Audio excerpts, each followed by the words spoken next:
አንዲት የተራበች ምስኪን ልጅ የአንድ ቱጃር መኖሪያ ቤት ደጃፍ ላይ ቆመች። የምትለምነው አንድ ሳህን ምግብ ብቻ ነበር። ገና ወደ ቤቱ እንደገባች አይኖቿ ፈጠጡ።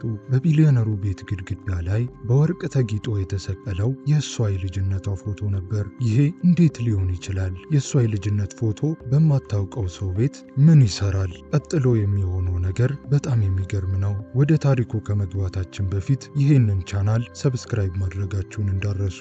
ወደ ማምሻው አካባቢ የከተማው አየር ካምሲ የትም እንደማትገባ በሚያስታውስ መልኩ በጣም ይቀዘቅዛል። በ19 ዓመቷ ከዕድሜዋ እጥፍ ከሚበልጡ ሰዎች በላይ ስለ ሕይወት ትግል ተምራለች። ሕይወት ካሰበችው በላይ ክፉኛ ገፍታታለች። አሁን በገበያው አቅራቢያ ባለው አንድ የተሰባበረ ሱቅ ስር ብቻዋን ቆማለች። በቅዝቃዜው እየተንቀጠቀጠች የተቀደደ ቀሚሷን አጥብቃ ይዛለች። ሆዷ በከፍተኛ ረሃብ ይጮኻል። ካምሲ በስርዓቱ ምግብ ከበላች 2 ቀናት አልፏታል። የቆየችው ከትላንቱ ዝናብ ባገኘችው ውሃና መንገድ ላይ በወደቀ ብስኩት ነበር። ረሃቡ አሁን ስሜት ብቻ መሆኑ ቀርቶ በሆዷ ውስጥ እንደ እሳት የሚነድ ጎድኗን የሚያጥፍና መሬቱን የሚያዞርባት ጣር ሆኗል። በዚያ ሱቅ ላይ ተደግፋ ቀስ እያለች መሬቱ ላይ ተቀመጠች። ሲሚንቶ ላይ በማደሯ አጥንቶቿ ድረስ ህመሙ ይሰማታል። እርዳታ ፍለጋ በመጮኋ ጉሮሯ ሰርጉዷል። ከንፈሮቿም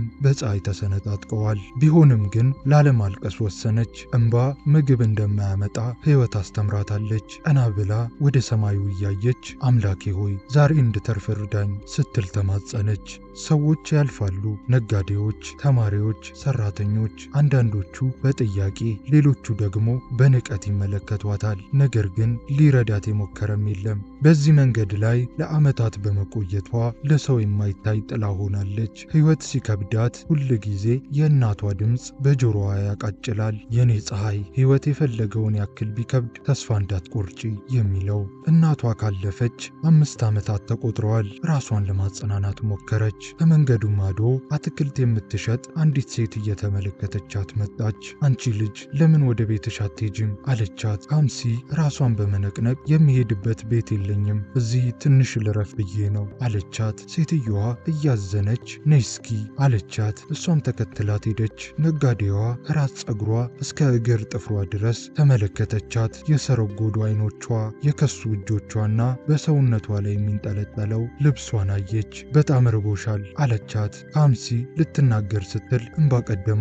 ሴትየዋ ዙሪያዋን ተመልክታ ከቅርጫቷ ውስጥ ትንሽ የተረፈ ድንች አውጥታ ሰጠቻት። ይችን ተቀበይኝ፣ ከዚህ በላይ የለኝም አለቻት። ካምሲም ተቀበለቻት። አመሰግናለሁ መቤት፣ ፈጣሪ ይስጥሽ አለቻት። ሴትየዋም ትከሻዋን ነካ አድርጋ ሌላ ጊዜ ከራበሽ ሂልቶፕ አካባቢ ወዳለው ትልቅ መኖሪያ ቤት ሂጂ፣ ሀብታሞች ናቸው፣ አንዳንዴ የተረፈ ምግብ ይሰጣሉ።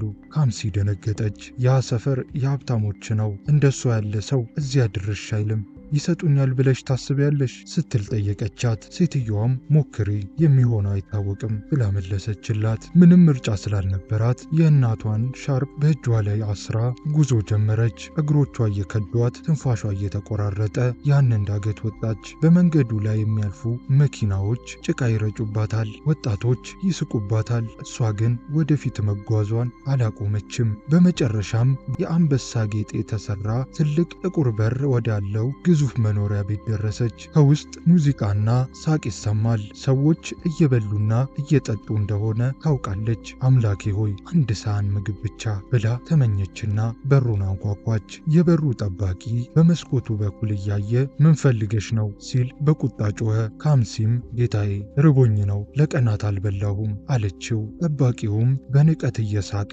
እዚህ የቢሊዮነር ቤት ነው ምግብ የምትለምኝው? እብድ ነሽ እንዴ? ሂጂ ከዚህ አሏት። እሷ ግን እባክህ የተረፈ ምግብ እንኳን ቢሆን ብላ ለመነች። ጠባቂው በሩን ከፍቶ ወጣና ትከሻዋን ይዞ ገፋት። ከዚያም መሬት ላይ ወደቀች። እጇ ተላላጠ። እምቢ ካልሽ ፖሊስ እጠራብሻለሁ እያለ ዛተባት። እሷም እያለቀሰች ከዚህ ብሄድ እራባለሁ፣ እባክህ እርዳኝ አለችው። እሱ ግን በሩን በኃይል ዘግቶ ወደ ውስጥ ገባ። ተስፋ ቆርጣ ከበሩ አጠገብ ካለው ቦታ ላይ ተቀመጠች። እናቷን እያሰበች ሕይወቴ እንዲህ ነው የሚቀጥለው ስትል አነባች። ከቆይታ በኋላ አንድ ዘመናዊ መኪና መጣ። የበሩ ጠባቂ ወዲያውኑ በክብር ቆመ። የቤቱ ባለቤት ኦቢና ነበሩ። ኦቢና ከመኪናው ወረዱ። እኚህ ሰው ከ12 ዓመት በፊት ልጃቸው የጠፋችባቸውና ቁስላቸው ያልዳነ አባት ነበሩ። በመሬት ላይ ወድቃ የምትገኘውን ልጅ ሲያዩ ልባቸው ተነካ። ሙሳ ማናት እቺ ልጅ ሲሉ ጠባቂውን ጠየቁ።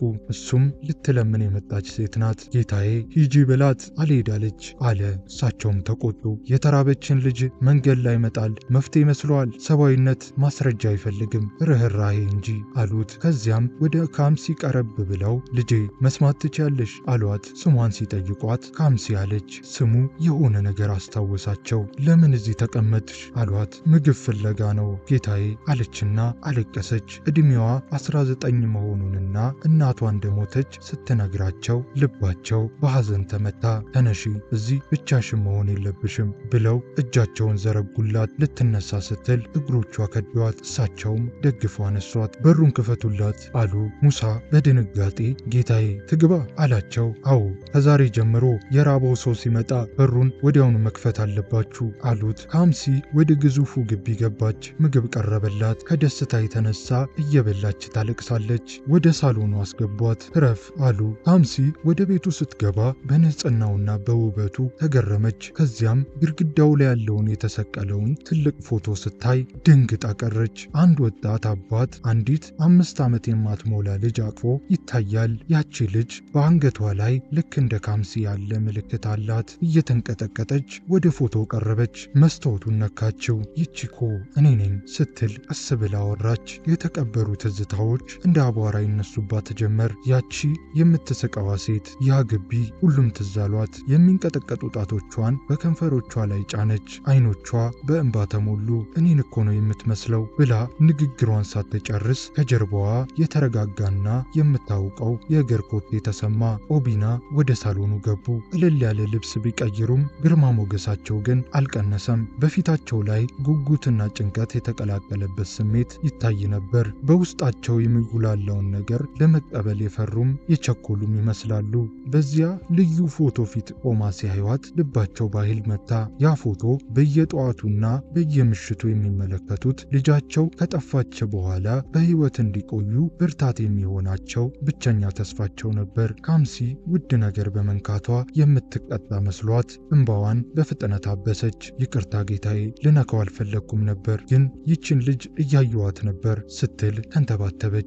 ኦቢና በእውኑ መኖሩን ወደማያምኑት መንፈስ እንደሚጠጋ ሰው ቀስ እያሉ ተጠጉ። ስለ ልጅቷ ምን ተሰማሽ አሏት በለሰለሰ ድምፅ። እሷን መልሳ እኔን ትመስላለች፣ እንዴት እንደሆነ አላቅም፣ ግን እኔን ትመስለኛለች አለች። ይህ ቃል እንደ መብረቅ መታቸው። የፊቷን ቅርጽ፣ አይኖቿን እና ከአንገቷ ስር ያለውን ምልክት በትኩረት ተመለከቱ።